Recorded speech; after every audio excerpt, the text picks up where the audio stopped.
annoncé à l'issue du Conseil des ministres de ce jour 15 janvier 2025 l'adoption du décret portant fixation du taux de l'indemnité de logement pour le personnel enseignant et d'encadrement ainsi que des indemnités d'astreinte, de technicité et de logement pour le personnel de l'État, de nouveaux emplois spécifiques des ministères en charge de l'éducation nationale. Il faut dire que l'adoption de ce décret constitue une avancée significative, j'allais dire, pour le gouvernement, en ce sens qu'il permet d'honorer la dette sociale à l'endroit de l'ensemble des collaborateurs qui effectivement avaient droit à cet avantage depuis 2023. Mais vous vous souviendrez que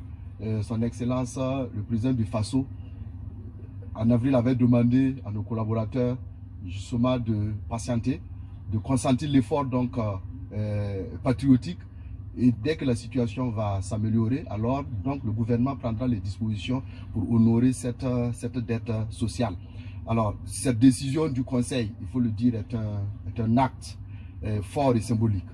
Voilà, loin d'être, si vous voulez, un acte, une avancée administrative, ce décret, dans ce contexte de crise, est une reconnaissance concrète du rôle essentiel que nos collaborateurs, que sont les enseignants, jouent sur le terrain, de ce rôle fondamental que nos collaborateurs jouent dans la refondation de notre société à travers leur dévouement dans l'enseignement au sein des écoles. Ce geste en faveur de leur bien-être est le reflet de la reconnaissance du gouvernement envers l'ensemble de ses collaborateurs. Avec la vision et l'engagement de plusieurs autorités, notamment le chef de l'État, son Excellence le capitaine Ibrahim Traoré, et de son Excellence le Premier ministre,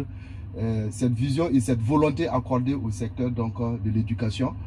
ce décret traduit effectivement de manière concrète cet engagement à accompagner le secteur et cet engagement à reconnaître l'effort fourni par l'ensemble de nos collaborateurs. De façon concrète, comment la liquidation